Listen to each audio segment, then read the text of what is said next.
நிறைய இடத்துல நொறுக்கல் சாப்பிட்ருக்கேங்க. பட் ஆனால் கோயம்புத்தூரில் அண்ணன் பிரிச்சுட்டாரு. சும்மாலாம் சொல்லக்கூடாது. அண்ணன் சும்மா ஒரு 4 வகையான சட்னி எல்லாம் வச்சு சூப்பராக ப்ரிப்பேர் பண்ணுவார். அதுலேயும் அதில் அந்த மாங்காய்லாம் போடுவாருங்க உள்ளுக்குள்ளே. வேர்க்கடலை போட்டு, தட்டவடை போட்டு, முறுக்கு கேட்டால் முறுக்கு நொறுக்கல், தட்டவடை கேட்டால் தட்டவடை நொறுக்கல் பிரிச்சிட்றாரு அண்ணன். அவர்கிட்ட இருக்க அந்த அதிசய பொருள்கள் தான் என்னன்னே தெரில. ஆனால் டேஸ்டெல்லாம் சும்மா 100% தெறிக்க விட்டுறாரு அண்ணன். கண்டிப்பாக அந்தளவுக்கு சூப்பராக இருந்துச்சு. நாங்களும் போயிட்டு நாங்கள் ஒரு நொறுக்கல் செட்டு தான் ஃபஸ்ட்டு சொன்னோம். அதுக்கப்புறம் செட்டு ஒன்று சொன்னோம், தட்டவடை செட்டு ஒன்று. எல்லாமே அண்ணன் சும்மா பக்காவாக பண்ணார். என்னென்னமோ கலந்தாருங்க. ஆனால் உண்மையிலே சொல்கிறேன், சூப்பராக இருந்துச்சு. கண்டிப்பாக நீங்கள் கோயம்புத்தூர் போகிறீங்க அப்படின்னா இந்த கடை நம்ம மொபைல் பஜார் ஏரியாவில் தான் இருக்குது. கண்டிப்பாக அந்த பக்கம் போனீங்க அப்படின்னா அண்ணன் கடையை போய் கண்டிப்பாக மஸ்ட்டு ட்ரை பண்ணி பாருங்கள். அண்ணன் ஒரு சிம்பிளாக ஒரு சின்ன கடை மாதிரி தான் போட்டிருப்பாரு. ஆனால் நிறைய வெரைட்டியில் பண்ணுறாரு. சும்மா உண்மையிலே பிரிச்சிட்டாருன்னு ஒரு சின்ன கடை, தள்ளுவண்டி கடை தான்.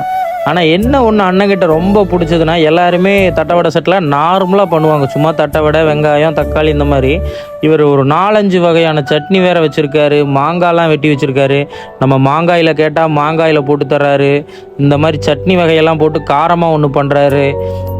தட்டவடை செட்டு கேட்டால் கூட அதுவும் அந்த மாதிரி வேர்க்கடலை தட்டவடை செட்டு, மாங்காய் தட்டவடை செட்டு, கார தட்டவடை செட்டு, இந்த மாதிரி எல்லாமே வச்சுருந்தாரு.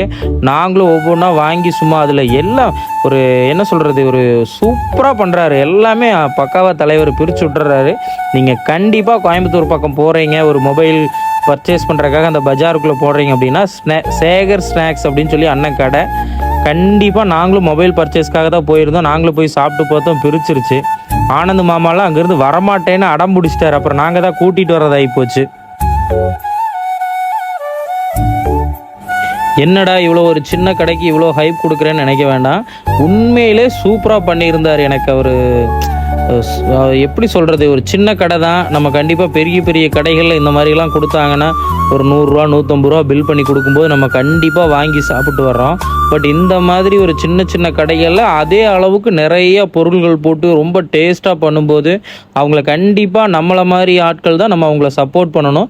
கண்டிப்பாக அண்ணனே சொன்னார், நம்ம கடையில் இன்றைக்கி நீங்கள் வந்திருக்க இந்த டைமில் தான் கூட்டம் இல்லை, இல்லைனா கூட்டம் அலமொழுதும் அப்படின்னாரு. கண்டிப்பாக நீங்களும் அந்த கடையில் சாப்பிட்ருந்தா கமெண்டில் சொல்லுங்கள்.